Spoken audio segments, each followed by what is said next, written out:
Hello friends, हम पढ़ रहे हैं लेसन प्लान। फिजिकल साइंस के लेसन प्लान चल रहे हैं हमारे। लेसन प्लान नंबर हमारा 3, पाठ्य योजना क्रमांक 3। इससे पहले के 2 प्लान्स मैं शेयर कर चुकी हूँ, आप प्ले लिस्ट में जाके चेक कर सकते हैं। जैसा कि मैंने आपको पिछले वीडियो में भी समझा दिया है कि ये सारी चीज़ें क्या होगी। सेम से लेके हमारे विद्यालय का नाम, कक्षा, विषय, प्रकरण और दिनांक, अवधि, कालखंड, कालांश, ये तो यहाँ पर आते हैं। इसके बाद सामान्य उद्देश्य। सामान्य उद्देश्य जैसे ही मैंने पिछली वीडियो में भी बताया है कि सामान्य उद्देश्य हमारे विषय पर आधारित होते हैं। तो सामान्य उद्देश्य में क्या होता है, छात्र विज्ञान के प्रति रुचि उत्पन्न करना। इस तरह के 4 से 5 हम सामान्य उद्देश्य लिख लेते हैं। फिर उसके बाद आते हैं हमारे विशिष्ट उद्देश्य। विशिष्ट उद्देश्य जो कि हमारे किस पर आधारित होते हैं, प्रकरण पर। जो प्रकरण हम ले रहे हैं, जैसे हम यहाँ पर ले रहे हैं कक्षा 6 विषय विज्ञान। विज्ञान का भौतिक विज्ञान चल रहा है हमारा, तो हम भौतिक विज्ञान लेंगे। प्रकरण हम लेंगे विद्युत धारा। अब विद्युत धारा है तो यहाँ पर विशिष्ट उद्देश्य में पहला लिया हमने ज्ञानात्मक। ज्ञानात्मक के अंतर्गत आता है कि छात्र विद्युत धारा का प्रत्यास्मरण कर पाएंगे। बोधात्मक लेंगे, फिर हम प्रयोगात्मक लेंगे, कौशलात्मक लेंगे। इस तरह से आप वीडियो को पॉज करके लिख सकते हैं। फिर आती है हमारी शिक्षण विधियाँ। शिक्षण विधियों में होती है प्रश्नोत्तर विधि, व्याख्यान विधि तथा प्रदर्शन विधि। शिक्षण सामग्री होती है, फिर समस्त शिक्षण सामग्री। तो समस्त शिक्षण सामग्री में वो सारी चीज़ें आ जाती है, जैसे चौक का इस्तेमाल। हम हमेशा ही किसी भी प्रकरण को समझा रहे हैं तो चौक का इस्तेमाल होता है, लपेट, श्यामपट्ट, ये सारी चीज़ें जो है तो इनका इस्तेमाल तो हम करते हैं। तो समस्त शिक्षण सामग्री में ये सारी चीज़ें आ जाती हैं। फिर होती है शिक्षण सहायक सामग्री। अब ये शिक्षण सहायक सामग्री वो सामग्री होती है जिसका इस्तेमाल हम हमारे प्रकरण को समझाने के लिए करते हैं। जैसे हम कोई टॉपिक सेल वाला ले रहे हैं तो हम विद्युत सेल का उपयोग करेंगे। जैसे हम चुंबक का समझा रहे थे तो हमने क्या शिक्षक सहायक सामग्री में क्या लेंगे, हम चुंबक के बारे में समझा रहे तो हम चुंबक लेके आएंगे।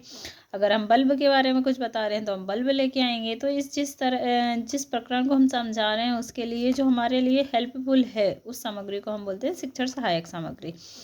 फिर इसके बाद आता है हमारा पूर्व ज्ञान की। बच्चों को इस विषय का पूर्व ज्ञान क्या है, तो हम लिखेंगे कि छात्र विद्युत धारा से संबंधित सामान्य जानकारी रखते हैं। फिर पूर्व ज्ञान के बाद आती है हमारी प्रस्तावना। तो प्रस्तावना में हमारे कॉलम बनते हैं 3। पहला हमारा क्रमांक का रहता है, छात्र अध्यापिका क्रिया रहेगी, छात्र क्रिया रहेगी। तो अब हम समझ रहे हैं विद्युत धारा के बारे में, है ना। क्या है प्रकरण हमारा, विद्युत धारा। तो हम विद्युत धारा के बारे में समझ रहे हैं। तो सबसे पहले हम रहेगी हमारा सामान्य से क्वेश्चन करेंगे हम कि छात्र अध्यापक क्रिया में कि सूर्य से हमें क्या प्राप्त होता है। तो बच्चे बता देंगे कि सूर्य ऊर्जा और ऊष्मा और प्रकाश दोनों मिलता है। फिर हम कहेंगे कि प्रकाश उत्पन्न करने वाले कुछ कृत्रिम वस्तु के नाम बताइए। तो बल्ब, टॉर्च, मोमबत्ती आदि बता देंगे। फिर हम कहेंगे कि बल्ब किस कारण से प्रकाश उत्पन्न करता है। ये जो क्वेश्चन है इनके बनाने की जो प्रक्रिया होती है वो इस तरह से होती है कि हम पहला क्वेश्चन करेंगे, फिर बच्चे जो सवाल का जवाब देते हैं उसी जवाब पर से अगला प्रश्न बनाएंगे। जैसे कि बच्चों ने क्या कहा यहाँ पर कि सूर्य से हमें क्या प्राप्त होता है, तो हम बच्चे जैसे बताएंगे कि प्रकाश और ऊष्मा। तो अगला प्रश्न हमने प्रकाश पर से लिया कि प्रकाश उत्पन्न करने के कुछ कृत्रिम वस्तुओं के नाम बताइए। तो फिर बच्चों ने इस तरह के जवाब दिए। अब इसी में से हमने एक और ले लिया, क्या, बल्ब। तो अब अगला क्वेश्चन किस पे बनेगा, बल्ब से। तो बल्ब किस कारण से प्रकाश उत्पन्न करता है, तो विद्युत धारा। तो अगला क्वेश्चन बनेगा विद्युत धारा से कि विद्युत धारा किसे कहते हैं। तो ये एक जेड के सिस्टम में चलता है कि ये यहाँ से यहाँ गया, यहाँ से यहाँ बनेगा, फिर ये आंसर आएगा, फिर यहाँ बनेगा, फिर इस तरह से ये क्या है, क्रम चलता रहता है। यहाँ से यहाँ गए, यहाँ से हम नीचे आएंगे, फिर यहाँ से फिर हम इसका उत्तर दिया, फिर ये उत्तर से हमारा अगला प्रश्न बना, फिर यहाँ से हमने उत्तर दिया, फिर यहाँ से अगला हमारा प्रश्न बना। तो ये जिगजैग को समझ लो या जेड सिस्टम समझ लो या चैट सिस्टम समझ लो, आप किसी तरह से भी इसे समझ सकते हैं। तो अगला क्वेश्चन हमारा क्या बना, लास्ट क्वेश्चन, विद्युत धारा किसे कहते हैं। तो यहाँ पर समस्यात्मक प्रश्न उत्पन्न हो जाता है, बच्चे मौन हो जाएंगे। तो हाँ, यहाँ हमारा होता है उद्देश्य कथन। जिस प्रश्न पर बच्चे अटक जाते हैं वही हमारा क्या होता है, उद्देश्य कथन। तो हम कहेंगे कि आज हम विद्युत धारा के बारे में अध्ययन करेंगे। फिर जैसे ही हमारा उद्देश्य कथन हमें मिलता है, हम प्रस्तुतिकरण स्टार्ट कर देते हैं। प्रस्तुतिकरण में हम अन्विति के हिसाब से भी ले सकते हैं, प्रथम, द्वितीय या फिर एक साथ भी ले सकते हैं। तो यहाँ पर होता है शिक्षण बिंदु और छात्राध्यापक की क्रिया, छात्र क्रिया, शिक्षण विधियाँ और श्यामपट्ट का कार्य। तो सबसे पहले होता है शिक्षण बिंदु। तो विद्युत धारा के बारे में हम समझ रहे हैं, तो शिक्षण बिंदु हमारा रहेगा विद्युत धारा। छात्र अध्यापक के कार्य में हम सबसे पहले लेते हैं हमारा विकासात्मक प्रश्न, फिर हमारा समस्यात्मक प्रश्न निकलता है, फिर उस समस्यात्मक प्रश्न को हम छात्र अध्यापिका कथन द्वारा समझाते हैं। देखेंगे यहाँ विकासात्मक हमने दो प्रश्न लिए कि बच्चे फ्रिज, टीवी, कूलर आदि किससे चलते हैं, तो विद्युत धारा से। ये प्रश्नोत्तर भी दिए। फिर विद्युत धारा की परिभाषा क्या है, तो ये हमारा समस्यात्मक प्रश्न निकल गया। अब इस समस्यात्मक प्रश्न को सबसे पहले हम क्या करेंगे, कुछ बच्चों से सवाल करके समस्यात्मक प्रश्न निकालेंगे, फिर उस समस्यात्मक प्रश्न को हम एक्सप्लेन करेंगे, है ना, समझाएंगे। तो वो कहलाएगा हमारा छात्र अध्यापक कथन। तो परिभाषा देंगे कि विद्युत आवेश के प्रवाह की दर को विद्युत धारा कहते हैं, इसे I से प्रदर्शित करते हैं। विद्युत धारा बराबर विद्युत आवेश बटे समय, ये हमने बता दिया। विद्युत धारा का I बराबर Q/T, जहाँ I क्या है आवेश है, T क्या है समय है। इस तरह से हमने इसके समझा दिया है। मात्रक समझा दिया तो कि मात्रक क्या है, विद्युत धारा को मापने के नियत मान को मात्रक कहते हैं, ये हमने समझा दिया है। अब यहाँ पर बच्चे क्या कर रहे हैं, छात्र ध्यान पूर्वक सुनेंगे।